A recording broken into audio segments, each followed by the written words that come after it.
गेहूँ की फसल में अधिक से अधिक फुटाव लाने के लिए कौन-सी दवा डालना चाहिए? रबी सीजन की मुख्य फसल गेहूँ है। गेहूँ में इस समय ग्रोथ का समय चल रहा है। ऐसे कहें तो कल्ले का विकास का समय इसी समय चल रहा है। ऐसे में किसानों के लिए जानना एक बेहद ज़रूरी है कि हमें कौन-सी दवा डालनी चाहिए और कौन-सा छिड़काव करना चाहिए दवा का, जिससे कि हमारी गेहूँ की फसल का ग्रोथ बहुत ज़्यादा हो और उसको हरा-भरा हो। नमस्कार किसान भाइयों, देसी खेती-बाड़ी चैनल में स्वागत है। किसान में गेहूँ की बुआई के बाद अब समय है गेहूँ के ग्रोथ का। तो गेहूँ का ग्रोथ कैसे करते हैं, आइए इस वीडियो में जानते हैं। बुआई तब हो गई है, उसके बाद फसल का ग्रोथ और जड़ों का विकास के लिए इसके लिए किसान अलग-अलग की तरह की चीज़ें को डालकर फसल और उपज में बढ़ाने में मदद लेते हैं।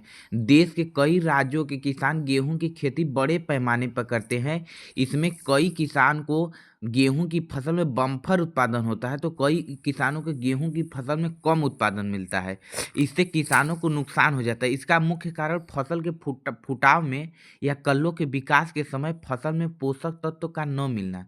ऐसे में आइए जानते हैं कि गेहूं में अधिक से अधिक फुटाव तथा कल्लों की संख्या ज़्यादा के लिए किसान क्या करे, कौन सी दवा डाले जिससे कि उनके गेहूं की कल्लों का विकास बहुत ज़्यादा हो और उत्पादन भयंकर हो। किसान भाई, इसके लिए हम तीन विधि बताते हैं।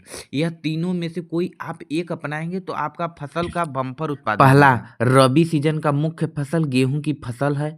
फुटाव का समय आ गया है। ऐसे में किसानों के लिए जानना बेहद ज़रूरी है कि गेहूं में अधिक से अधिक फुटाव के लिए किसान क्या करे। ऐसे में किसान अपनी फसल में अधिक फुटाव के लिए 500 ग्राम जिंक सल्फेट 21% वाला और 2.5 किलो यूरिया को 100 लीटर पानी में मिलाकर 1 एकड़ में छिड़काव करे। इससे गेहूं की फुटाव में तेजी से बढ़ोतरी होगा और कल्लों की संख्या ज़्यादा हो जाएगी। इसके लिए किसान भाई एक बात और है कि 1 महीना बाद दोबारा आपको स्प्रे करना होगा।